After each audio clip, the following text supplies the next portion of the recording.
Então, pessoal, boa tarde a todos, sejam todos muito bem-vindos. É um prazer estar aqui com vocês que se inscreveram. Alguns, com certeza, né, são os alunos do curso de extensão de acolhida. Então, a todos vocês que estão aí nessa jornada dentro do curso de acolhida, meu abraço carinhoso por terem escolhido fazer esse curso excepcional, excelente, indispensável para a nossa atuação. Quando eu digo nosso, estou me referindo ao NUSC, que hoje é o setor responsável por esse evento, e também para todos os demais que, mesmo que não estejam fazendo curso de acolhida, se inscreveram para participar deste evento específico, que nós vamos conversar sobre comunicação não violenta. Então, sejam todos muito bem-vindos, todos e todas, e em especial aqui eu queria agradecer a presença da Maílde, da Boa tarde, Amanda, gente. da Rose, que é a equipe do NUSC. O NUSC, para quem talvez ainda não saiba, né, o NUSC é o Núcleo UNA de Solução de Conflitos, é um núcleo dentro da UNA, né, da UNA-CDU, da cidade universitária, que é um setor responsável pela solução de conflitos. A Larissa também faz parte da nossa equipe. Boa tarde, Larissa. O NUSC é um setor que a gente já está aqui com ele na UNA agora no mês de maio, né, completando 3 anos, e o nosso setor ele é responsável pelos métodos adequados de solução de conflitos. É um setor muito importante dentro da UNA, é um setor interdisciplinar. Então, vocês conseguem perceber aqui por essas 5 mulheres que estão com as câmeras abertas, cada uma de uma área, cada uma representando uma fonte de saber. A Maílde é nossa funcionária administrativa há muito tempo, desde antes da existência do NUS, que já estava ali na labuta com o Exajuna. A Amanda é nossa estagiária da psicologia, a Rose, nossa estagiária do direito, e a Larissa, nossa estagiária do serviço social, pois o NUSC é formado de todos esses cursos, né? Um pedacinho de todos é que formam aí a nossa atuação nas mais variadas searas de solução de conflitos. Então, a gente trabalha com a conciliação, com a arbitragem, com a justiça restaurativa, com a mediação, com os círculos de paz, de construção de paz, sempre na busca aí de um atendimento, de um acolhimento das partes da maneira mais qualificada possível. Então, é sempre um prazer estar aqui com vocês e poder conversar com vocês, principalmente o tema sendo comunicação não violenta. Porque a comunicação não violenta é um tema que desperta muita atenção. Está muito em voga, né? Todo mundo está sempre falando sobre comunicação não violenta, que técnica é essa, para que serve. E é muito interessante, a gente vai perceber, eu espero que a gente consiga perceber ao longo do nosso encontro de hoje, que, na verdade, a comunicação não violenta não é uma ferramenta apenas para quem trabalha com conflitos. Não é uma ferramenta que vai ser utilizada só pelos advogados, psicólogos ou assistentes sociais. Muito pelo contrário. Qualquer tipo de relação humana, principalmente as mais importantes, eu estou dizendo de grandes cargos políticos, dentro de grandes empresas, de grandes corporações, dentro mesmo dos próprios governos soberanos, se nós não tivermos essas técnicas de comunicação não violenta, com certeza fica muito mais difícil lidar com as situações do dia a dia.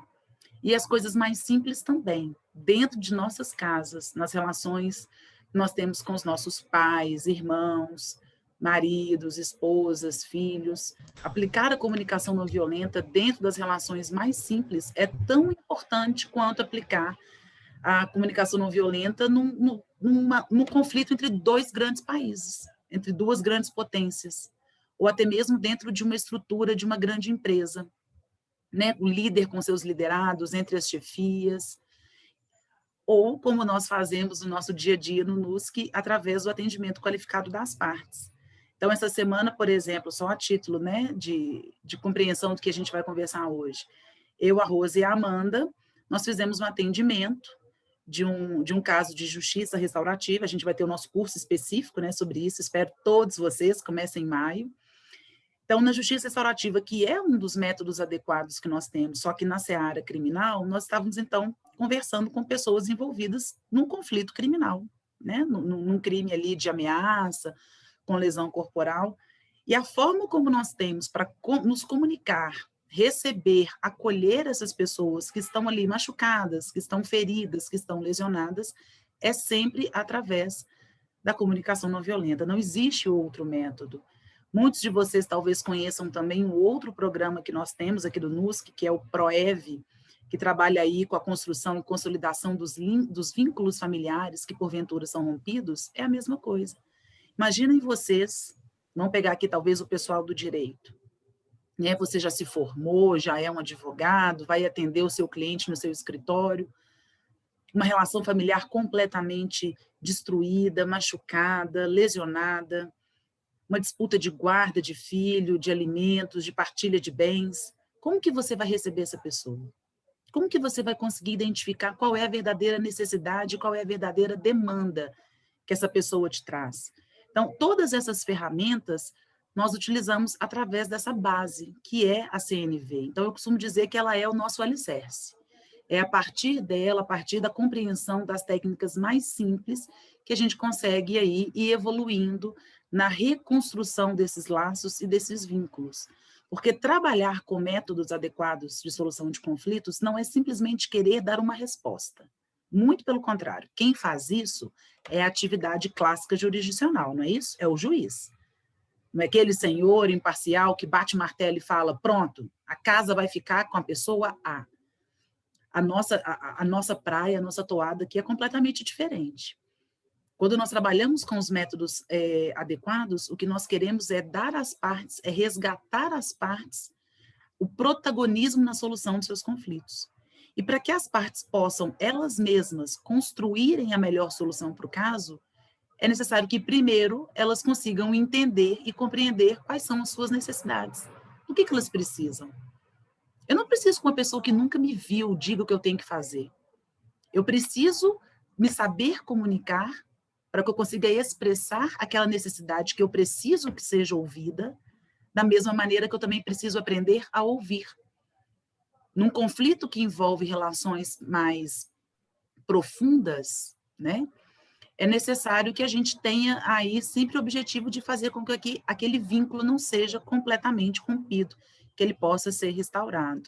Então, é a partir dessas premissas que hoje o NUSC traz para toda a comunidade acadêmica uma conversa, ainda que simples, ainda que introdutória, sobre a comunicação não violenta, né? O nosso encontro, ele é restrito, o nosso encontro não é longo, a gente não tem aqui 4 horas para a gente conversar, mas pelo menos um pouquinho aqui do que seria a comunicação não violenta e, principalmente, aquilo que a gente não deve fazer, a gente vai tentar trazer aqui para vocês nesse nosso breve encontro. Espero que seja muito proveitoso para todos. Naturalmente, né, a comunicação não violenta ela é baseada na obra do Marshall Rosenberg, que se chama Comunicação Não Violenta. Ele é o autor, ele é o teórico, construtor, detentor da patente, né, dessa comunicação. Então, toda a nossa exposição ela vai ser feita a partir do livro do Marshall Rosenberg, Comunicação Não Violenta. Eu tenho um probleminha, quando se fala de passar slide, que o meu computador trava. Então, eu vou tentar, eu já deixei aqui mais ou menos pronta a apresentação de slides de PowerPoint. Tomara que dê, se não der, a gente vai fazer de uma maneira menos profissional, né? Vai conseguir passar o slide, mas não dessa maneira bonita que é a apresentação. Tá vendo? Já travou. Eu tinha deixado aqui muito tempo, aí ele não passa, ele não aceita o comando. Não tem problema não, a gente vai fazer de um jeito menos bonito, que é esse daqui, ó. É menos bonito, mas dá para ver, não dá? Então tá bom, meus queridos. Vamos começar aqui com uma pequena reflexão. Essa eu vou ter que colocar na apresentação de slide, porque aí, oh Cristo Jesus, aí, porque assim fica um pouco maior. Eu vou ler esse texto, naturalmente com a minha interpretação, dando toda aqui, usando toda a minha não concepção, a minha não noção de teatro, mas vamos ver se assim a gente consegue tocar o coraçãozinho de vocês. Este poema da Ruth Ben-Meyer, ele também está logo na introdução do livro do Marshall Rosenberg. Sinto-me tão condenada por suas palavras, tão julgada e dispensada. Antes de ir, eu preciso saber. Foi isso que você quis dizer? Antes que eu me levante em minha defesa, antes que eu fale com mágoa ou medo, antes que eu erga aquela muralha de palavras, responda, eu realmente ouvi isso? Palavras são janelas ou são paredes? elas nos condenam ou nos libertam. Quando eu falar e quando eu ouvir, que a luz do amor brilhe através de mim. Há coisas que preciso dizer, coisas que significam muito para mim. Se minhas palavras não forem claras, você me ajudará a me libertar? Se pareci menosprezar você, se você sentiu que não me importei, tente escutar por entre as minhas palavras os sentimentos que compartilhamos.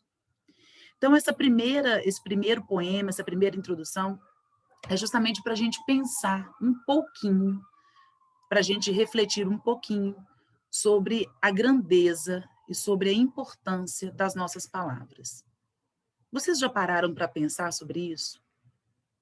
Como a forma como nós nos comunicamos, e mais do que a forma, as palavras que nós usamos, como isso pode machucar e ferir as outras pessoas que estão ouvindo?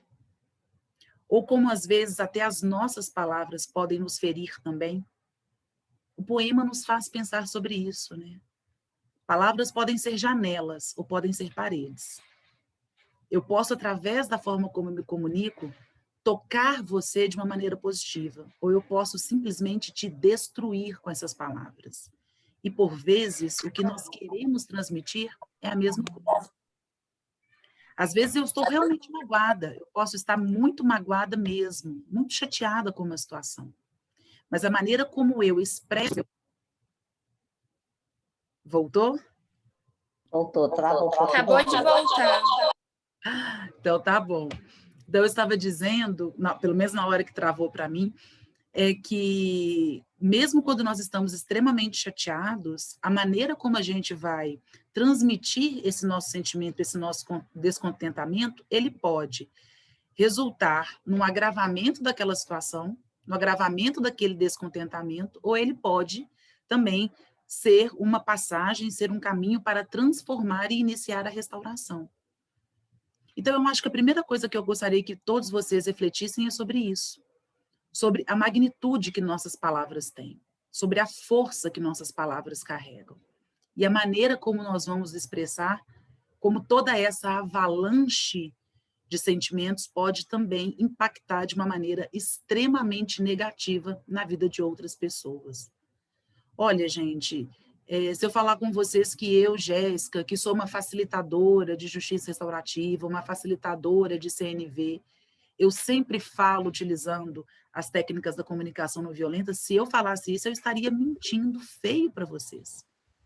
É claro que não é sempre que eu consigo, eu sou humana, eu vou errar, eu vou falhar. Então, não pensem em vocês que, nossa, agora eu aprendi tudo de CNV, nossa, eu vou ser maravilhoso, nunca mais eu vou magoar ninguém. Não. É um esforço diário, cotidiano, da gente ir se controlando, da gente ir aprendendo a nossa maneira de se comunicar de uma forma realmente menos violenta. Mas, sem sombra de dúvidas, já fazer uma reflexão sobre isso já nos ajuda e auxilia demais. Eu costumo dizer que tem duas Jéssicas nesse mundo, né? A Jéssica que existia antes de eu começar a aprender um pouco sobre os métodos adequados e sobre a CNV, e a Jéssica que veio depois. Antes era aquela Jéssica que já via uma coisa que não agradava, eu já saía gritando, porque eu achava que era pronto, está me magoando, se está me magoando eu vou devolver do mesmo jeito. E aí eu custei a perceber que se eu continuar devolvendo a violência que eu recebo, esse ciclo vai continuar sendo sempre alimentado. Ele tem que ser quebrado. E a primeira maneira da gente fazer essa quebra é através da maneira como nós vamos nos comunicar. Então, o livro começa logo com esse poema, que eu acho bastante importante, e o Marshall Rosenberg, então, ele apresenta para a gente a CNV como um processo de comunicação, ou seja, é uma linguagem verbal e não verbal, com múltiplas utilidades, inclusive na resolução dos conflitos. É um tipo de comunicação que nos estimula a nos colocarmos no lugar do outro e a desenvolver a empatia. Então, vejam, quando Marshall fala de uma linguagem verbal e não verbal, é muito importante que a gente perceba que se comunicar não é só através de palavras, através de gestos, de olhares, de posturas. Eu não preciso falar para expressar os meus sentimentos. Isso é absolutamente factível de ser feito simplesmente com o meu semblante, simplesmente com o meu olhar. Olhares julgadores, de desaprovação, de descontentamento. Então, pelos nossos gestos, pelos nossos olhares, a gente pode transmitir também muita violência.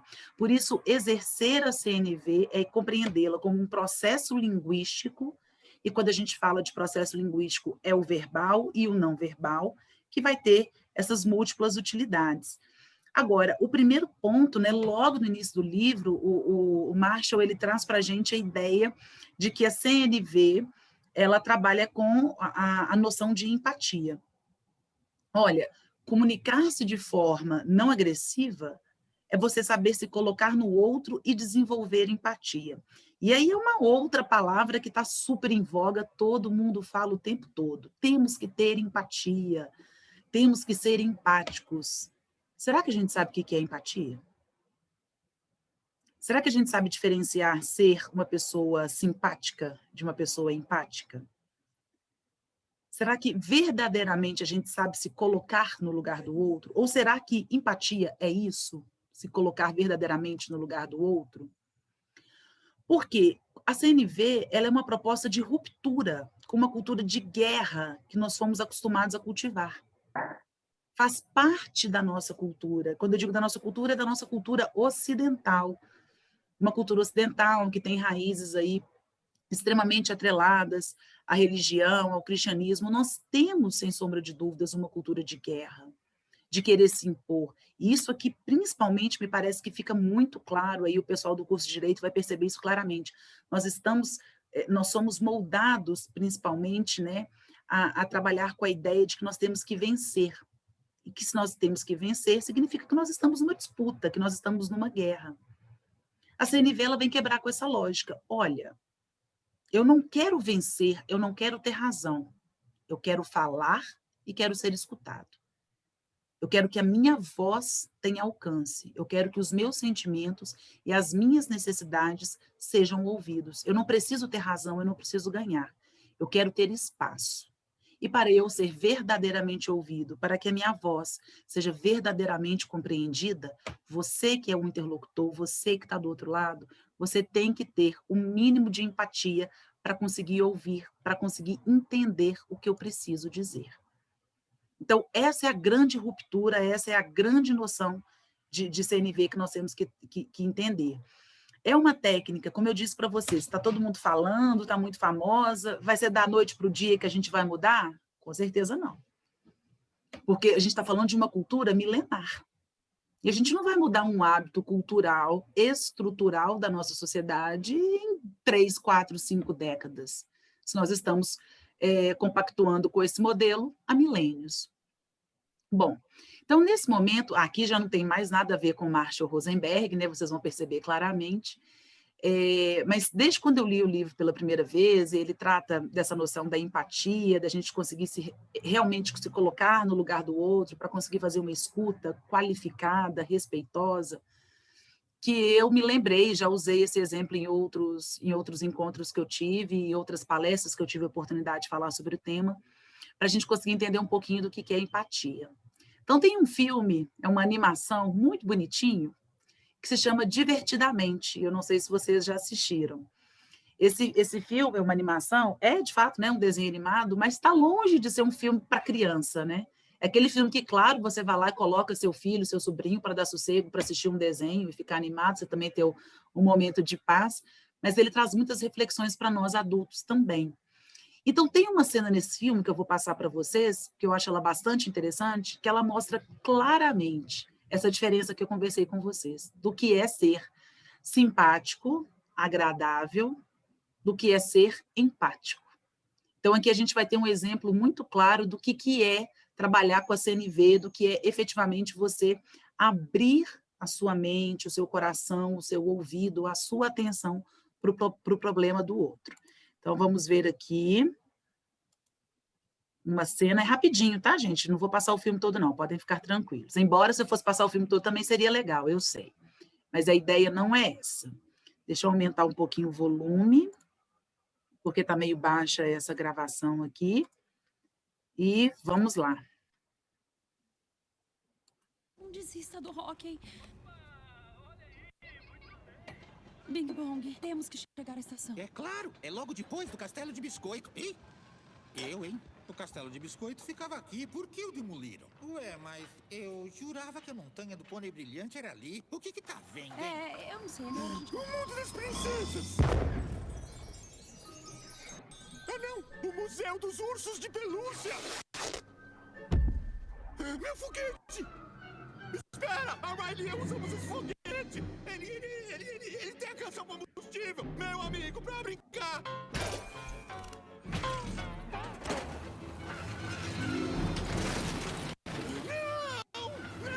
Não podem levar o meu foguete pro lixão! A Riley e eu vamos pra lua!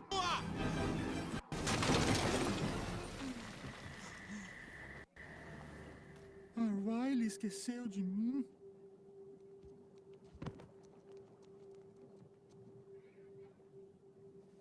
Ei, vai ficar tudo bem. A gente vai ajudar. A sala de comando nos espera. Pra que lado é a estação? Eu tinha até um plano de viagem. Ei, olha a cosquinha! O monstro cosqueta apareceu! Ei, Bing Bong, olha isso! Ó, brincadeira nova. Você aponta a direção da tal estação e nós caminhamos pra lá! Vai ser tão legal! Vai, vamos pra estação! Que pena que levaram seu foguete. Era uma coisa que você amava. Se foi, pra sempre. Tristeza, não piora as coisas. Desculpa. Era tudo que eu tinha da Riley. Aposto que vocês têm várias lembranças. Oh, tem muitas. Nós já voltamos no tempo pra tomar café 2 vezes. Que incrível. A Riley gostou? Gostou sim. Minha melhor amiga. É, que triste.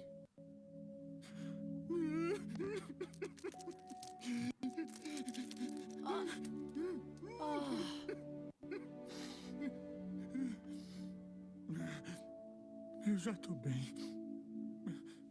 Bem, a estação fica por aqui.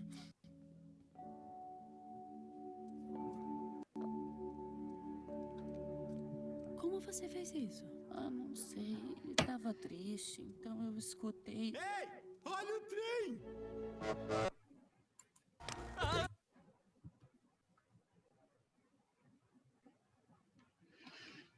Então, pessoal, olha que interessante, né? E o que eu acho mais interessante é que o personagem do filme que consegue desenvolver efetivamente a empatia é a tristeza, né? A alegria não conseguiu entender, mas a tristeza sim. Então, o personagem, ele estava muito triste, ele teve uma perda. E olha que coisa, nós estamos passando por um momento de perdas constantes. Tem mais de um ano que todo mundo que está nessa sala aqui perdeu alguma coisa. Perdeu alguém ou perdeu alguma coisa. Impossível. Todos nós perdemos durante esse período. Claro que também ganhamos outras coisas, mas perdemos. Então, o momento da perda é muito doloroso. E ele deixa transparecer ali toda a dor, todo o sentimento, a tristeza que ele está tendo, o desconforto. E naquele momento, ele tinha uma necessidade muito simples, ele só precisava falar. Ele só precisava ser ouvido. Então vem a alegria, com toda a simpatia que é peculiar da alegria, começa a fazer umas gracinhas para ele ficar alegre logo. E a tristeza vem e faz o quê? Como ela fala no finalzinho, né? Ah, sei lá, eu apenas o ouvi. Então, a única coisa que ela fez era tudo que ele precisava, que era ser ouvido. Então, quando a gente fala dessa questão da empatia, é nesse sentido que nós precisamos compreender. Ouvir de forma verdadeira e empática é ter isso. Olha, eu tenho tempo para te ouvir. Está aqui, toda a minha atenção do mundo agora é sua. Eu vou te ouvir. Expresse a sua necessidade, expresse o seu desejo. Eu estou te ouvindo. Significa que eu vou solucionar o seu problema? Não, gente. Nem sempre está nas nossas mãos conseguir solucionar os... Quantas vezes a gente consegue resolver os nossos problemas? Quem dirá o dos outros? Mas a ideia dessa comunicação não violenta é você ter condições de ouvir. Eu estou aqui, pronto para ouvir os seus problemas, né? Então, eu gosto muito dessa cena. Eu acho que ela ajuda a gente bastante a entender efetivamente o que é essa comunicação, essa empatia que o Rosenberg fala ser tão importante na comunicação não violenta. Tem esse trecho aqui da obra dele, que eu também acho muito bacana, eu acho muito bonita, que ele fala que a CNV é uma forma de comunicação que nos leva a nos entregarmos de coração. Então, ele diz, esse trecho aqui é literal do livro dele, né? Enquanto eu estudava os fatores que afetam nossa capacidade de nos mantermos compassivos, fiquei impressionado com o papel crucial da linguagem e do uso das palavras. Desde então, identifiquei uma abordagem específica da comunicação, falar e ouvir, que nos leva a nos entregarmos de coração, ligando-nos a nós mesmos e aos outros de maneira tal que permite que nossa compaixão natural floresça. Denomino essa abordagem de comunicação não violenta, usando o termo não violência na mesma acepção que ele atribuía a Gandhi, referindo-se ao nosso estado compassivo natural quando a violência houver se afastado do coração. Embora possamos não considerar violenta a maneira de falarmos, nossas palavras não raro induzem a mágoa e a dor, seja para os outros, seja para nós mesmos. Então, eu acho essa abordagem dele aqui uma abordagem muito legal e muito interessante. Então, o que a gente tem que ter em mente do que a gente já falou até agora? CNV é uma comunicação, é uma forma de linguagem verbal e não verbal, baseada na empatia, de nos colocarmos no lugar do outro, de forma a nos colocarmos dispostos não só a falar, mas também a ouvir. Então, é muito importante que entendam que a comunicação não violenta, ela funciona dos dois lados, na fala e na escuta. Então, o Rosenberg apresenta para a gente os 4 componentes da CNV. Isso aqui é muito tranquilinho, muito fácil da gente entender. Eu já vou deixar um para casa para todos vocês tentarem fazer isso a partir de hoje dentro da sua casa, nas suas relações domésticas. Tentar se expressar através desses 4 componentes. Então, é como se fosse uma fórmula. Ele coloca para a gente quais são essas 4 etapas, esses 4 fatores que nós devemos observar no momento em que estivermos nos comunicando. Eu tenho que primeiro observar, porque é através da observação que eu vou conseguir compreender efetivamente qual é aí o meu sentimento, qual é a minha necessidade. Então, eu tenho que observar. A partir do momento que eu observei, vou identificar qual é o sentimento que isso está trazendo para mim. Olha, eu estou dentro da minha casa e eu estou vendo a casa toda bagunçada. Toda bagunçada. Tem vasilha suja, tem roupa espalhada pela casa. Eu estou observando que está tudo completamente fora de lugar. Essa situação está me trazendo um sentimento de desconforto, de raiva. Eu não aguento mais ficar fazendo tudo sozinho e ninguém me ajudar. Então, eu observo e identifico o sentimento. Qual é a necessidade que eu tenho agora? A minha necessidade é, essa casa precisa ficar arrumada, porque senão eu vou matar um, eu vou jogar um pela janela. Então, a minha necessidade é não matar ninguém jogando pela janela e ter essa casa arrumada. Coisa que sozinha eu não estou dando conta de fazer. Então, agora que eu já observei o que está me incomodando, o sentimento que isso está gerando e qual a necessidade decorrente desse sentimento, eu vou expressar o meu pedido. Então, se comunicar de forma não violenta é ir obedecendo essas 4 etapas. É fácil? Não é tão difícil assim quanto parece. Observar, identificar o sentimento, apurar qual é a sua necessidade para que esse sentimento desagradável ele possa se dissipar e então fazer o pedido de uma maneira bastante cordial. Então, vamos ver aqui alguns dos exemplos das situações que ele traz, né, como que ele vai explicar esses 4 componentes. À medida que mantivermos nossa atenção concentrada nessas áreas e ajudarmos os outros a fazerem o mesmo, estabeleceremos um fluxo de comunicação dos dois lados, até a compaixão se manifestar naturalmente. O que eu estou observando, sentindo e do que eu estou necessitando. O que eu estou pedindo para enriquecer a minha vida. O que você está observando, sentindo e do que você está necessitando. O que você está pedindo para enriquecer a sua vida. Então, a ideia da CNV, para que ela possa fazer, né, com que esse fluxo, para que esse estado de compaixão e complacência, ele possa surgir naturalmente, é necessário que a gente aplique esses 4 componentes, tanto na nossa comunicação, quanto na escuta. E a partir do momento que a gente começa a aplicar isso no nosso dia a dia, com as pessoas que estão ao nosso redor, naturalmente esse sentimento também vai surgindo nas pessoas. eu me lembro que no semestre passado, quando eu estava conversando sobre esses 4 componentes, teve uma aluna que me fez uma seguinte pergunta, um seguinte questionamento. Não, mas tem pessoas que nos ferem com as palavras, né? Tem pessoas que são agressivas, que nos ferem, que me deixam com raiva. Como é que a gente lida com isso, né? A pessoa que está me julgando, a pessoa que está me acusando, que está me tratando mal, como é que eu vou conseguir estabelecer uma comunicação não violenta com alguém que só me traz, né, violência, só me traz amargura? E eu me lembro do que eu respondi para ela, e é uma coisa realmente muito importante. A forma como a pessoa te trata, ela diz mais sobre ela do que sobre você. Então, você não tem que trazer essas considerações como se fosse assim, realmente para o lado pessoal. Nossa, a pessoa está me detonando, está me julgando, está me destruindo, eu sou péssima, ou então eu vou voltar nesse estilo de guerra e vou responder da mesma agressividade que ela trouxe para mim. Não, você vai quebrar esse ciclo. Porque a maneira como ela se comunica diz mais sobre ela do que sobre você. A partir do momento em que você responde a uma comunicação agressiva de uma maneira não violenta, você já vai, naturalmente, o outro já vai conseguindo perceber melhor o que você deseja, o que você está expressando, e naturalmente aquilo vai surgir nele. Seja, a princípio, até por uma certa vergonha de ter sido desarmado, ou perceber que naquele ambiente beligerante de guerra, ele não vai conseguir nada. Então, em alguns conflitos mais violentos em que eu fui submetida nos últimos tempos, eu consegui usar isso e deu certo, né? Não conflitos que me envolviam, mas que envolviam outras pessoas, que estavam muito agressivas, usando palavras realmente terríveis, que machucavam, violentas, intolerantes. E eu fui respondendo à agressividade dessa pessoa sempre através desses 4 componentes. Eu pensava, poxa, deixa eu observar o ambiente. Deixa eu entender o que essa pessoa está sentindo. Deixa eu perceber qual é a necessidade dela a partir dessa agressão. E agora eu vou trazer o pedido de uma maneira não violenta. Questão de minutos.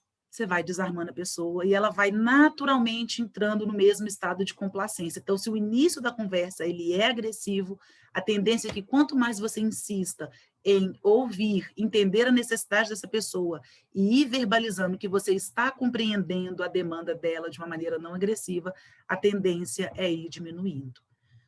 Nossa, eu tenho que ser um Buda para conseguir fazer isso. Não, você não precisa ser um Buda para conseguir fazer isso. Mas você tem que ter paciência, porque ninguém nasce sabendo nada. A gente aprende.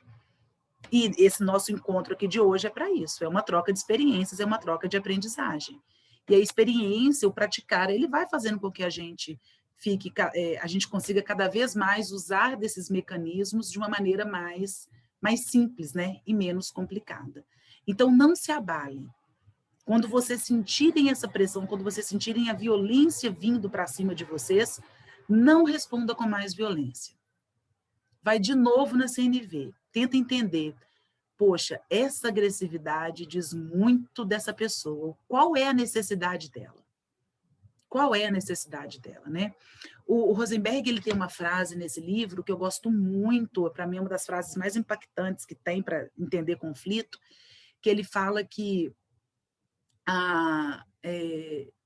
toda violência é a expressão trágica de uma necessidade não atendida. Toda violência é a expressão trágica de uma necessidade não atendida. Então, todo ato violento, seja através de uma comunicação, ou seja até mesmo no cometimento de um crime, vocês podem ter certeza, é a pior maneira, é a expressão mais trágica que aquela pessoa conseguiu colocar para fora uma necessidade dela que não está sendo atendida. Por isso, nós precisamos, sim, nos concentrar e nos comprometer em aplicar esses 4 componentes, porque somente assim a gente quebra esse ciclo de violência. Porque quando a gente identifica a necessidade da pessoa, que por vezes nem ela mesma consegue identificar, isso faz com que o fluxo volte ao normal e, naturalmente, como tanto quis Gandhi, esse estado de complacência natural, ele vai se aflorar. Então, vamos continuar aqui. Gente, se alguém quiser perguntar alguma coisa, aí ele dá o toque, tá? Só me falar. Pode colocar no chat, ou mesmo até abrir o áudio, não tem problema não. Se alguém quiser falar alguma coisa ou perguntar, fiquem à vontade. Então, voltando aqui para o Rosenberg. Ele vai falar para a gente que essas duas partes da CNV é expressar-se honestamente por meio dos 4 componentes e receber com empatia por meio dos 4 componentes.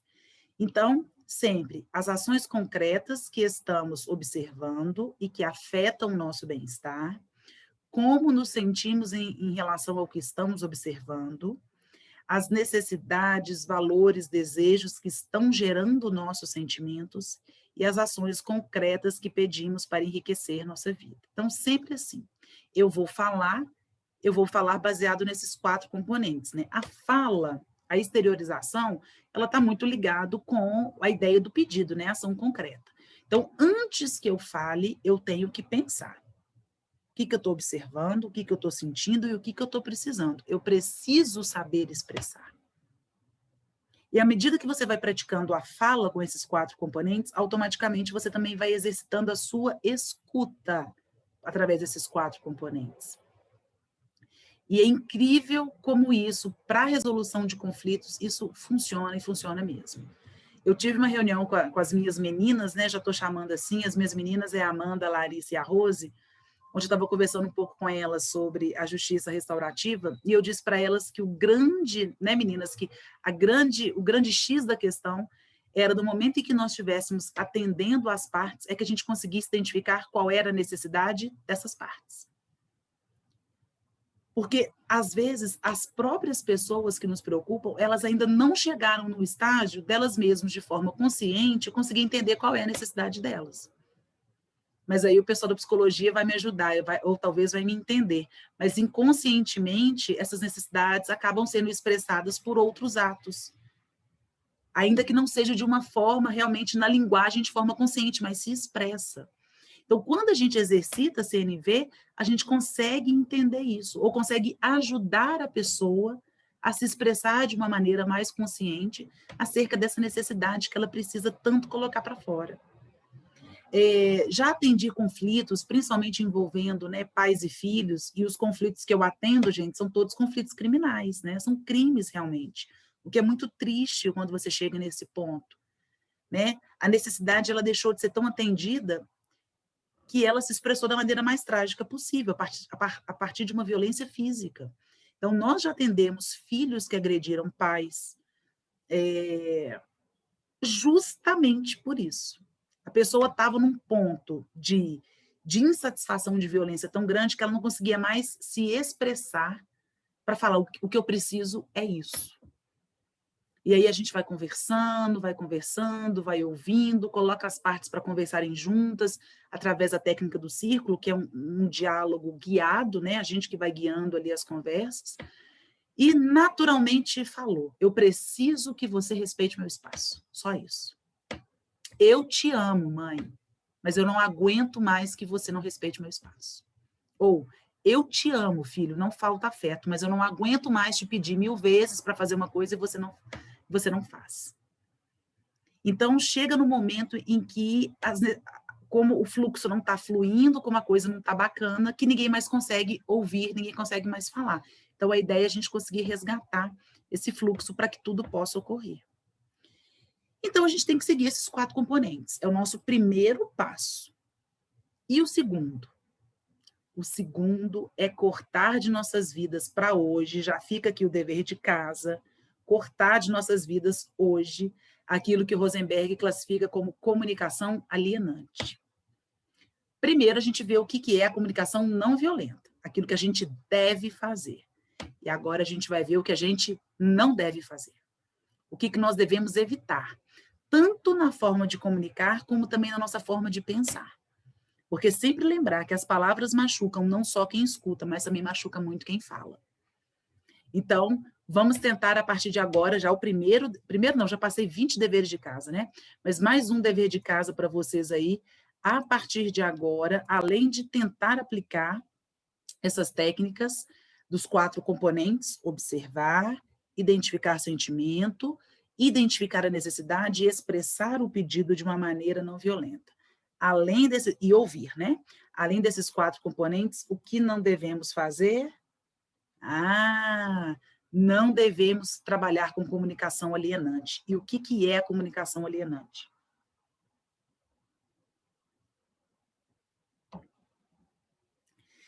A comunicação alienante, ele vai trazer alguns exemplos, né? O primeiro que ele traz são os julgamentos moralizadores, depois o próximo que a gente vai falar é sobre as comparações, né? Fazer sempre comparações. Mas os julgamentos moralizadores, ele é péssimo, né? Você se comunicar, você ter esse tipo de pensamento é muito ruim.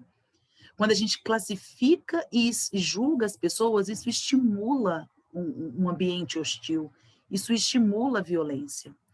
Porque analisar os outros é, na realidade, uma expressão de nossas necessidades e valores, exceto se você for um psicólogo que estiver atendendo alguém, né? Caso não seja a situação, caso você não esteja aí no exercício clínico da sua profissão, você analisar os outros de uma maneira constante, julgando e classificando, é, na verdade, uma maneira de você expressar uma necessidade que é sua. Então, esses julgamentos moralizadores, eles vão na contramão daquilo que a gente deve ter na comunicação não violenta. E não é fácil, porque nós somos também, dentro da nossa cultura, muito estimulados a fazer esses julgamentos, a analisar, a classificar, a apontar o dedo. Muito, muito comum, né, a gente fazer essas coisas. Nós somos muito habituados a isso. Sabe aquela expressão assim, é só uma fofoquinha, a fofoquinha não faz mal a ninguém? Faz, sim. Porque é nessa fofoquinha que nós estamos dando o dedo na cara do coleguinha. Chamando a coleguinha, a amiguinha, de vagabunda, de falsa, de dissimulada.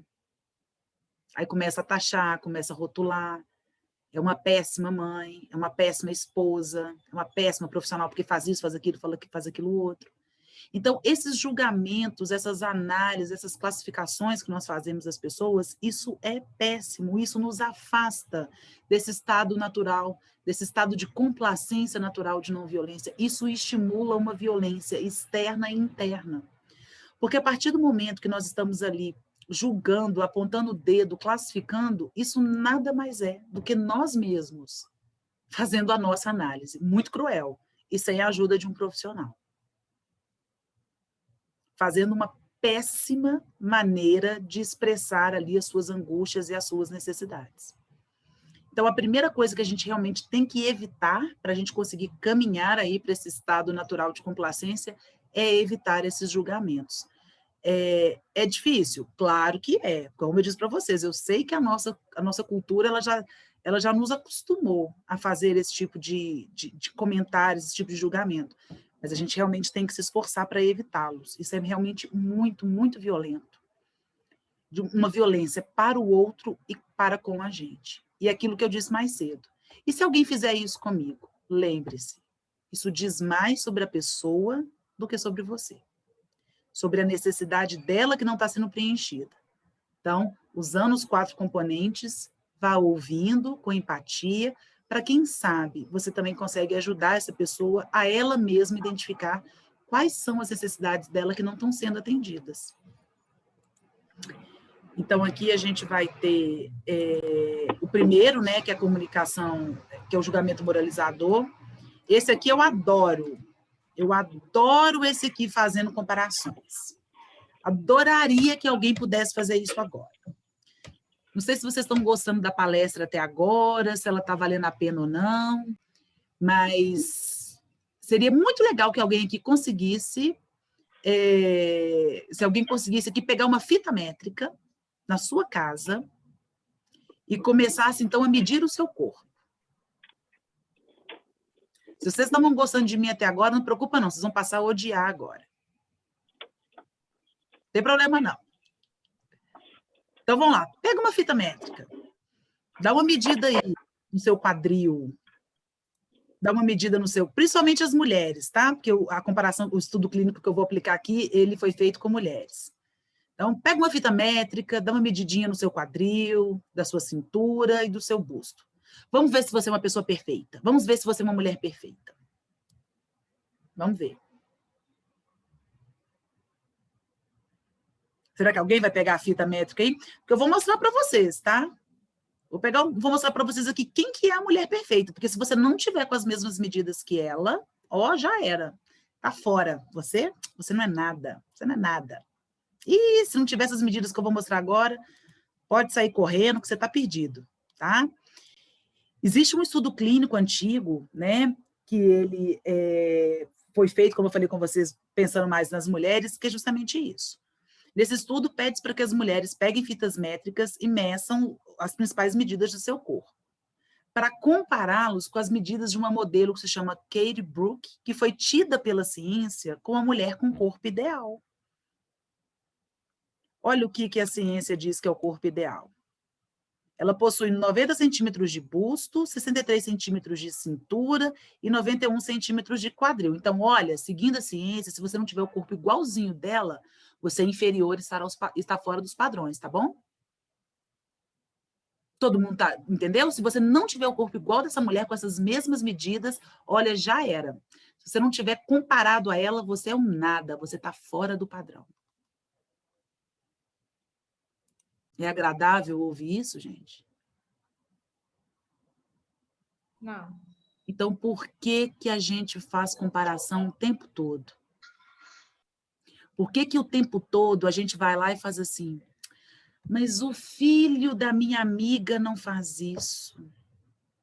Mas aquele artista na internet, eu vi que ele construiu a capela que ele casou com a esposa. Meu marido não lava nem o copo, porque ele bebe água.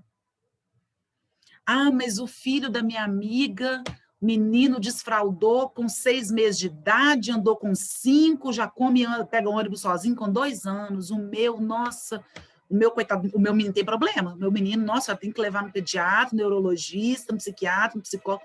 É isso, gente. Não, eu acho que não há comunicação mais violenta com você, consigo próprio do que essa que faz comparações. Fazer essas comparações sistemáticas, né, aquela famosa grama do vizinho é mais verde, é um dos fatores que mais nos afastam desse estado de complacência natural.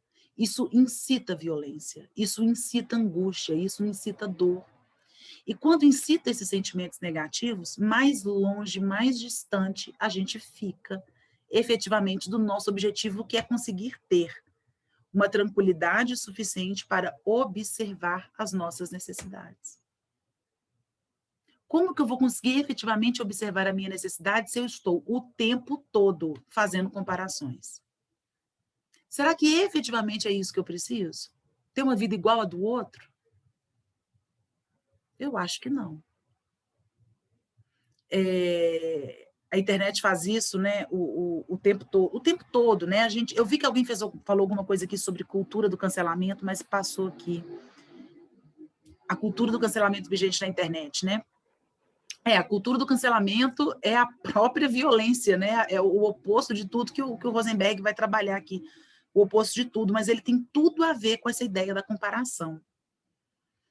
Enquanto a nossa linguagem ela for moralizante, ela se basear em juízos de valores, em classificações e em comparações, a gente caminha para um estágio de violência absoluto e nos afastamos por completo da ideia da não violência.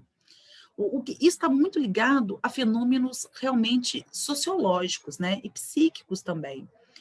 A internet e as redes sociais, ela criou uma situação que quem for mais novo aqui talvez não vai entender, mas quem for da minha geração para cima vai perceber claramente. A internet nos aproximou ou nos deixou do mesmo ponto que os nossos ídolos. Gente, na década de 80, na década de 90, para você encontrar com seu ídolo num show, num jogo, alguma coisa assim, você dormia na fila, você fazia um escândalo, você pegava autógrafo, aquela coisa toda. De repente, a internet surgiu, ficou mais fácil a comunicação. De repente, você tem Instagram, mas o seu ídolo também. De repente, do nada, cara, você pode mandar mensagem para aquela pessoa que você é super fã. Você se aproximou completamente daquela pessoa. E aí, se você a coloca como um grande ídolo, como uma pessoa de referência, você espera, você projeta naquela pessoa um estágio de perfeição, porque você está classificando, Você está analisando, você está julgando e você está comparando aquela pessoa que, em tese, seria uma pessoa que você gosta, que é seu ídolo. Você aplica nesse ambiente justamente tudo aquilo que não deve ser aplicado. E quando a pessoa não corresponde às suas expectativas, pronto, acabou, vamos cancelar. Vamos achincalhar. Vamos acabar com essa pessoa, porque ela não correspondeu às minhas expectativas. Então, essas redes sociais, essas mídias e essa forma de comunicação que por vezes a gente utiliza, e principalmente isso, esse encontro, essa proximidade, coisa que a gente não tinha um tempo atrás, faz com que as pessoas confundam um pouco e se afastem por completo da ideia da não violência, né? Por completo. Toda essa comunicação de internet é o oposto do que a gente deve fazer. Mas não pensem em vocês que é só na internet, porque não é. Não é só na internet. A gente, por vezes, faz isso no nosso dia a dia. Sabe? É uma crítica com algum familiar, né? Que você criticar o irmão, o cunhado, o primo, o vizinho, as pessoas que estão no seu núcleo mais próximos, um amigo. Nessa crítica, por vezes, a gente faz esses julgamentos. E a gente tem que conseguir quebrar com esse ciclo. Eu tento fazer isso com minha mãe o tempo todo. Às vezes minha mãe vem e quer falar alguma coisa de alguma pessoa, né? Principalmente assim, mais, né, dos familiares dela mesma. Eu falo assim, olha, vamos fazer o seguinte, não vamos julgar, não. A gente não sabe qual é a necessidade dessa pessoa. Vamos tentar ouvi-la, mãe? Né? Vamos tentar entender por que ela está fazendo isso. Se ela está fazendo isso, tem algum motivo. Vamos tentar ouvir com calma? Vamos parar com o julgamento? Isso é um início. Até falar isso com outras pessoas já é uma forma da gente ir estabelecendo um fluxo de não violência. A gente mostrar para as pessoas que essa classificação, essa análise, esse julgamento, essas comparações, elas são mais do que não serem produtivas. Elas são violentas, elas são angustiantes, elas nos causam mal. Então, esse é um esforço que a gente pode começar, como eu falei com vocês, a partir de hoje, no dia a dia, nas coisas mais simples. A Jéssica, a Amanda, a Larissa, a Rose, vai continuar exercendo isso no NUSC, a Maílde, a Milena? Sim. Os grandes líderes mundiais continuam exercendo isso em suas questões diplomáticas? Sim. Os grandes CEOs de empresas e líderes fazem isso? Fazem. Mas olha, Ellen, Genine, Rafael, Bruna, Jordana, Jennifer, Samara, Larissa, vocês também precisam fazer isso dentro de suas casas. Nós também precisamos exercitar a comunicação não violenta, esses 4 componentes, nos livrarmos dessa comunicação alienante nas nossas relações familiares, nas nossas relações mais próximas. Este é o grande começo. Vai lá, Jenny, que está com a mãozinha levantada. Se apresenta para a gente. Você é nossa aluna, como é que é? Sim, eu sou aluna do curso de Psicologia do 5º período. E enquanto você falava sobre essa questão da comunicação não violenta, me remeteu muito à realidade das mães com as crianças, né, na minha família. Porque, assim, a minha família, ela assim, vem dessa cultura de falar alto, de brigar, de gritar e tudo mais. Infelizmente, isso ainda não acabou. E aí, eu sempre, hoje eu me comunico muito com as crianças, eu brinco muito com elas, elas me ouvem, gostam de estar comigo. E aí as mães ficam assim, né, pensando, o que eu faço para poder essas crianças me obedecerem e quererem estar comigo dessa forma? E aí eu vou mostrar para elas que a forma como elas se comunicam com essas crianças tem essa resposta delas, de gritar, de brigar, de achar ruim, de falar que você é mal, que você não sabe. Tipo assim, por que você está gritando e desobedecer e não querer fazer o que você pede? Porque você não sabe pedir, você não sabe conversar com ela. Não falo dessa forma, né? Mas eu falo assim, a forma como você fala assim, chama a atenção da criança, você está chamando a atenção brigando com ela, você não está mostrando para ela que o que ela está fazendo é errado de uma forma mais carinhosa, você já está assim, você não sabe nada, não sei o quê, já está gritando, então não é assim que funciona. Então, quando eu vou conversar, você vê eu gritando com eles por um acaso? Não, então não precisa. Ela, mas ele não me obedece, por isso que eu grito. Eu falei, na verdade, pode ser o contrário. Você já pensou que pode ser o contrário? Então, assim, eu lembrei na hora, sabe, que eu nunca fui de lidar com as crianças na minha família. E tem pouco tempo que isso acontece, mas nesse pouco tempo é uma diferença muito grande, tanto para as crianças quanto para as mães delas, porque aí elas vêm aqui para casa e eu fico mais com as crianças do que com os adultos, porque as crianças têm essa carência, sabe? Essa falta dos adultos conversarem, dos adultos brincarem, de não gritar, porque é muito isso. O menino, tipo assim, tá brincando na terra, sai da terra, que você tá sujando a rua. E eu fico assim, meu Deus, deixa a criança sujar, deixa a criança brincar, se machucar, machucou, deixa acontecer. E aí, isso é uma realidade muito hoje, eu converso muito, sabe, com as minhas tias, e infelizmente todas esse papel de gritar. E aí eu converso muito com elas, mostrando para elas, lembrando para elas que quando eu converso com os filhos delas, eles me obedecem, eu sou só uma prima, sabe? Então, eu percebo muito essa diferença na minha família, assim, quando eu converso com eles, e eles, pode ser, mas é muito difícil mudar, assim, né? Então... Jenny, eu acho que isso que você falou foi ótimo, na verdade, a sua fala, que me lembrou um pouco sobre isso, né? Na educação das crianças, né? Se fala muito sobre a questão da, como é que chama? Educação positiva? Questão da psicologia, eu acho que é esse nome mesmo, né? Educação positiva. Psicologia positiva. Psicologia, Psicologia positiva. Isso, fala-se muito sobre isso. Nada mais é do que CNV, viu, meus queridos? Nada mais é do que CNV. Agora, a questão, Jenny, é o seguinte, eu sou uma criança, né, dos anos 80, nasci logo no início da década de 80, então passei pela infância na década de 80 e adolescência na década de 90. Então, qual era o padrão, né? Qual era o modelo dessa época? Qual era o modelo que eu fui criada? E Maílde também vai saber falar, vai me ajudar. O modelo era muito simples. Ô, mãe, não grita, menino! Paf, já vi o tapão na cara. Então, era o modelo de educação, né? E aí, nós fomos criados assim. Então, para a minha geração, passar deste modelo e começar a entender melhor a ideia da psicologia positiva, a ideia que você não precisa gritar o tempo todo, a ideia que você não precisa bater o tempo todo, é um desafio. É um desafio. E vocês da psicologia vão saber disso melhor do que ninguém, né? A gente tem aquela tendência terrível de repetir o padrão que a gente recebeu. Então, como diria lá Elis Regina, né, como os nossos pais. Então, a gente tem essa tendência. Então, o que eu vejo aí, muito do que você fala, é isso. As suas tias, elas foram criadas, muito provavelmente, neste padrão de educação, que era na base do grito, da porrada, da violência, era a menina apanhando mesmo, era havaiana de pau para cima e para baixo, a gente apanhei de tudo que vocês puderem imaginar, era no grito.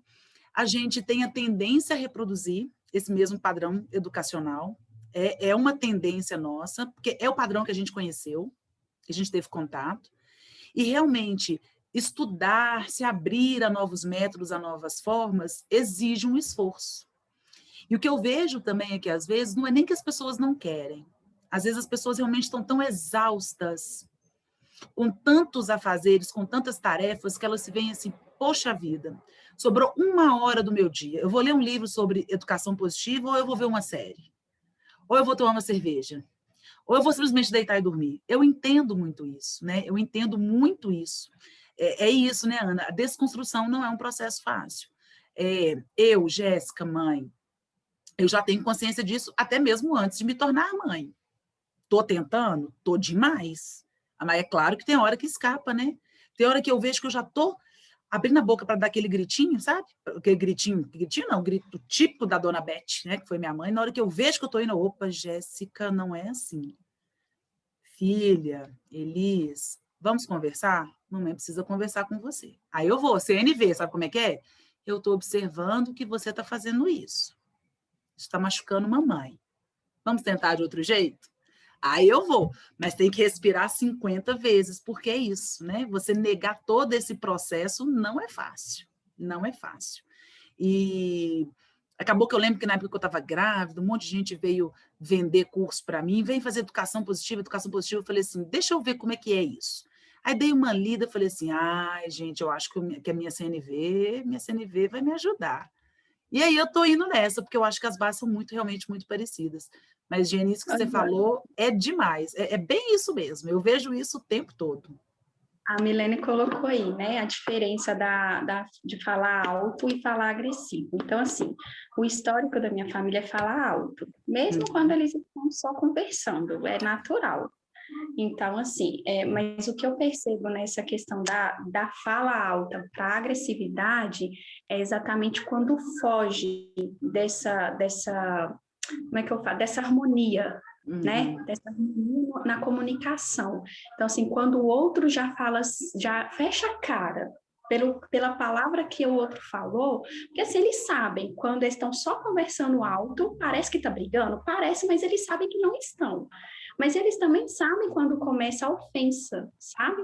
Então, assim, já sabe quando, igual hoje, por exemplo, aqui em casa estava tendo uma reunião, eles estavam conversando, resolvendo. Então, eles entendiam que estava conversando, naturalmente, que não estava tendo agressão. Mas quando tem agressão, já começa aquela gritaiada, que não sei o que você fez isso, que você fez aquilo, que você não vale nada, não sei o quê. Então, já começa, sabe? Então, acho que essa diferença que eu percebo na minha família, não em todas, é isso, que quando o outro já se sente ofendido, mesmo que já tem costume da fala alta, mas quando ele se sente ofendido por uma palavra, por uma expressão, sabe? Aí eu acho que já parte dessa agressividade, que tem que tomar cuidado. Tem que tomar muito cuidado mesmo. E eu acho que talvez nas futuras gerações a CNV já se torne algo mais corriqueiro. Então, assim, as mães, né, que estão vindo agora não, né? Vai demorar um pouquinho mais. Mas vamos lá. Vocês já não devem ter apanhado da maneira como eu apanhei. Provavelmente não. Quem hoje está com 20 anos foi menos, com certeza foi menos. Já foi com menos gritos, já foi com menos correria, tal. Então, pode ser que vocês, ao se tornarem, né, pais, né, tanto mães quanto pais, esse modelo educacional já seja mais natural. E aí, talvez, a gente consiga fazer uma mudança, vocês estão entendendo? Aí, talvez, essa cultura da não violência ela já fique mais arraigada na nossa sociedade. Mas a gente ainda está num processo de transição. Eu acho assim, que essa nova geração que nunca não, ou que pelo menos apanhou menos, ou que ouviu menos grito, a tendência é que, ao se tornarem, né, pais e mães, repliquem esse modelo e essa forma de comunicação ela se torne um pouco mais corriqueira, né, com um esforço menor. Eu espero, estou torcendo por isso. Né? Estou fazendo a minha parte, estou tentando, apesar de não ser a geração de vocês. Oi, Joyce. Eu sou dessa época, sabe? Que apanhei de tudo quanto há. O que você imaginar, literalmente, eu apanhei. E assim, eu não consigo fazer isso com minhas filhas. Não tenho coragem, não tenho.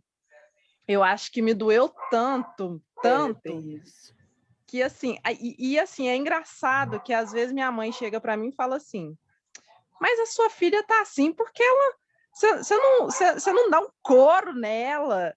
Que não sei, eu tô assim, mãe, não é assim que são as coisas. Eu falei assim, eu apanhei de tudo quanto há, mas e aí? Eu sou diferente do que sou hoje? Me ajudou alguma coisa? Assim, pode ter me ajudado em alguns sentidos, mas me trouxe traumas, assim, que eu não consigo passar para minhas filhas. Eu fico imaginando, tipo assim, o que elas podem também, eu posso acarretar para elas com isso, sabe? Eu não tenho coragem. Não, graças a Deus, né, Joyce? Eu também não tenho, não. Na verdade, eu não tenho nem vontade. Eu também não tenho nem vontade. Hoje eu sei que eu tenho outras ferramentas para solucionar os conflitos. Mas é isso, são outras épocas. Agora, sabe o que é o mais engraçado? Antes de eu passar a palavra para a Sâmara, você falou que sua mãe disse isso, né? Ah, dá um couro nela. Eu fico impressionada. Eu acho que eu tenho duas mães, né? Ao longo da vida. Não sei se a Maildinha vai concordar comigo, porque a Maildinha é mãe e é avó. Então, veja a diferença. Quando eu vejo, né, os meus sobrinhos, como a minha filha, com minha mãe, o comportamento dela é uma coisa. se fosse eu fazendo a coisa que esses meninos fazem, já não tinha mais nenhum dente na minha boca, ela já tinha arrancado tudo. Mas como é o neto, ai, tudo é lindo, tudo passa, né? Então, a avó já fica com o coração mais mole, já esquece, né? Aquela história, como é que é? Quem bate esquece, né? Quem apanha, não.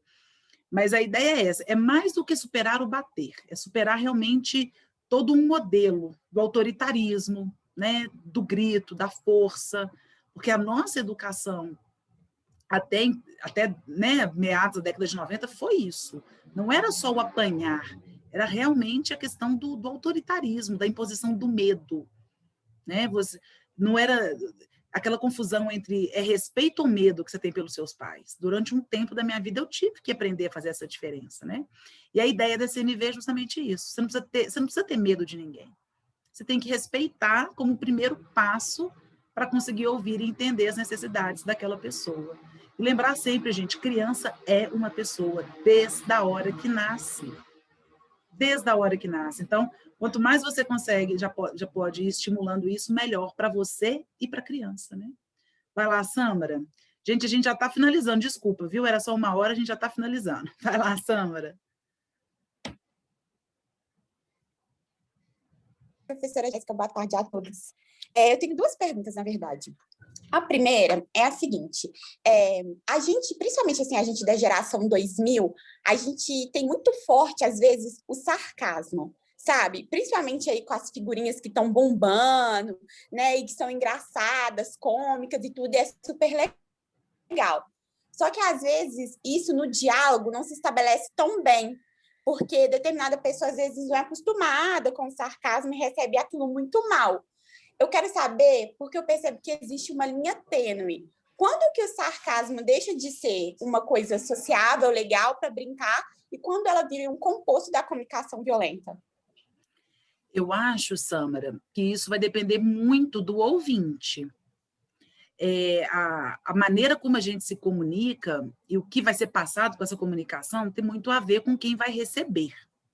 Então, por exemplo, se você tá passando uma figurinha sarcástica, né? Uma figurinha engraçada, coisa que eu também faço. Eu não sou geração 2000 não também, mas eu também adoro as figurinhas sarcásticas, engraçadas. Eu acho que isso depende muito. Se você já tem um fluxo de comunicação muito bem estabelecido com a pessoa, e você sabe que ela vai conseguir te compreender, que ela já te conhece, você já sabe as necessidades dela e ela também já conhece as suas, eu não vejo como uma coisa ruim. Eu não vejo que isso traria uma forma de violência. Agora, todo fluxo de comunicação, ele tem que ser feito quando, principalmente, você não conhece os interlocutores, se valendo-se sempre desses componentes da forma mais respeitosa possível. Então, eu acho que a utilização das figurinhas, de memes, está muito relacionado a com quem você está se comunicando. Né? Por exemplo, a gente se comunica, né, Sâmara? A gente trabalha junto, então a gente se comunica. A gente já se conhece um pouco. Daqui a pouco, é claro que eu também estou mandando figurinha engraçada para você. Mas é dentro de um fluxo natural. Né? Então, eu acho que tudo depende do momento e de quem é o seu interlocutor. Outra coisa, a gente escuta eu acho que é um ditado popular que fala que é assim, eu sou responsável pelo que eu falo, não pelo que você entende. Até que ponto isso é verdade dentro desse contexto que a gente está falando de comunicação não violenta, de se preocupar com os sentimentos e com os pontos? E eu tenho mais uma, tá? Eu falei que era 2, mas são 3. Olha, esse ditado popular dentro da CNV, ele não vale, não. Dentro da CNV, nós somos absolutamente responsáveis por aquilo que a gente fala e pelo aquilo que as pessoas entendem. E nesse ponto, as comunicações nas redes sociais, principalmente nas redes sociais, ela dá uma travancada um pouco, né? Eu costumo falar muito isso, já teve muito desentendimento entre grupos de amigos no WhatsApp por causa disso. E eu falo, gente, com muito cuidado com a linguagem escrita. A linguagem escrita não tem entonação. Na linguagem escrita não tem troca de olhar, a gente não sabe exatamente como que a pessoa está se comunicando. Então, Sâmara, esse ditado popular na CNV, ele não tem vez não tem validade nenhuma. Inclusive, é uma das formas, é a última forma aqui que o Marshall coloca para a gente de comunicação alienante, que é justamente a negação da nossa responsabilidade. Nós não podemos negar a nossa responsabilidade. Nossa linguagem obscurece a consciência da responsabilidade pessoal. Ficamos perigosos quando não temos consciência de nossas responsabilidades, por nossos comportamentos, pensamentos e sentimentos. Então, sim, quando a gente fala, nós somos responsáveis também pelaquilo que a pessoa entende. Porque quando a gente comunica com base nos 4 componentes, a pessoa vai entender exatamente o que a gente quis dizer. Ela vai entender exatamente. Agora, se a gente não seguir os 4 componentes, a responsabilidade é nossa, a gente não pode fugir dela. E qual que era a última mesmo, Samara? Você não fez ainda não, né? A última pergunta é que, voltando nesse contexto familiar, que outra colega já citou aí, na minha família tem muitas poucas pessoas que têm ensino superior. E eu já ouvi muitas falas do tipo assim, delas valorizando aquelas pessoas que têm ensino superior, falando assim, quando a pessoa tem ensino superior, quando ela desenvolve uma vida estudantil e tudo, ela consegue se comunicar melhor, desenvolver mais a comunicação e tudo. Só que hoje em dia a gente percebe que o ensino ele tem se democratizado em alguns sentidos e outros não. Até mesmo pelo fator da internet, que leva as informações e tudo. Só que a gente vê aspectos como aquele integrante da política, que espancou o filho dele até a morte, entendeu? Até que ponto esse conhecimento acadêmico, o desenvolvimento de uma vida estudantil, de fato interfere numa comunicação saudável e não violenta, na sua opinião? Eu acho que 0, Samara. Eu acho que 0. Eu acho que conhecimento científico, conhecimento acadêmico, ele não tem nada a ver com a maneira de se comunicar. Claro que quanto mais conhecimento você adquire, quanto mais estudos específicos você adquire, existirá uma tendência, é o que a gente espera, do acúmulo de informações, que o seu vocabulário fique melhor, perfeito? A sua gramática, a sua sintaxe, a sua coerência, a sua concordância. A gente espera um acréscimo, uma evolução, um aumento da sua capacidade dentro do português, da sua capacidade gramatical, você entende? Isso sem sombra de dúvidas. Quanto mais você estuda, quanto mais você, vai conhecendo, você otimiza. Você vai ter mais conhecimento. Agora, isso não significa necessariamente que você terá aí você conseguirá exercer uma comunicação verbal e não verbal menos agressiva. Então, eu conheço muitas pessoas, vou dar o exemplo aqui das minhas 2 avós, já falecidas há muito tempo, mas que, desde quando eu comecei a estudar CNV, principalmente na minha avó paterna, eu via um exemplo dessa CNV perfeito. Essa mulher só sabia escrever o nome dela. Eu não preciso ter conhecimento acadêmico, técnico, graduação, mestrado, doutorado, pós-doutorado para desenvolver empatia, para saber escutar, para não fazer julgamentos, sabe?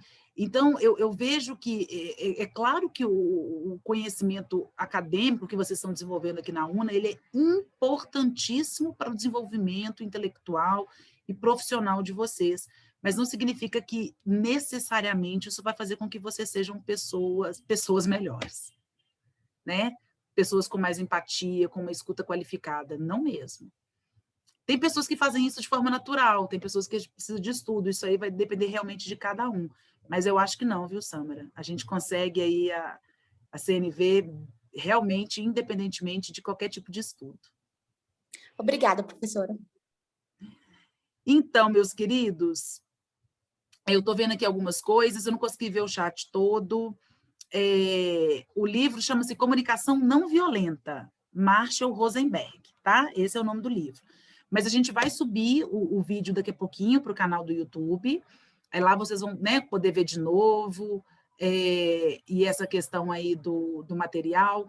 Pessoal, eu não disponibilizo o slide, porque ele é um produto meu, da minha criação, mas o vídeo vai estar no YouTube, então vocês podem lá, às vezes, ir pausando para pegar, às vezes tira uma foto, copiar, se vocês quiserem manter isso armazenado, tá? Isso não tem o menor problema, por isso que a gente está subindo para o YouTube. Mas aí o livro chama-se Comunicação Não Violenta, Marshall Rosenberg. Pessoal, a gente ultrapassou aí um pouquinho do previsto. Eu já sabia que isso ia acontecer, por quê? Porque quando eu falo sobre esse tema, eu não tenho freio, eu não tenho limite, eu fico falando igual pobre na chuva. Então, eu peço aí desculpa por a gente ter ultrapassado um pouquinho do prazo previsto. E eu queria, então, agradecer a presença de todos vocês. Para mim, foi um momento, um encontro muito engrandecedor, estou muito feliz, muito satisfeita. Aprendo sempre em cada encontro, em cada troca, é aquela coisa, não, o professor nada mais é do que um facilitador, nós estamos aqui apenas para atravessar, para facilitar, da mesma forma que vocês podem ter aprendido alguma coisa, tenham certeza que eu também aprendi muito estando aqui com vocês. Então, muitíssimo obrigado, se inscrevam no nosso canal, tem vários vídeos sobre o tema, lá no nosso canal do NUSC, tem o nosso canal do Telegram também, não sei se as meninas colocaram, acho que colocaram um link aí, não sei se foi de WhatsApp, Telegram. Sigam a gente aí, a gente está sempre trabalhando com coisas nessa seara. E no mês de maio, teremos aí o nosso curso de extensão em Justiça Restaurativa também comigo, toda sexta-feira. Vai ser muito legal, não deixem de participar, não. A gente vai conversar mais e mais sobre conflitos e maneiras a gente resolver. Tá bom? Professora. Oi, querida Abelar. Professora, obrigado, foi muito bom, viu? Gostei dessa CNV aí, tá? Gostou, Abelar? É porque minha mãe, a gente tem um histórico, e a moça estava falando, eu gostei muito, porque minha mãe, a gente teve um histórico, ela comunicava com a gente com a palmatória, sabe? Bem sei como é que é. Mas foi muito bom, gostei muito. Um abraço a todos. Que bom, Abelar. Obrigada, viu? Um beijo no coração de todos vocês, uma ótima tarde, viu, pessoal? E até o nosso próximo encontro. Beijo. Tchau.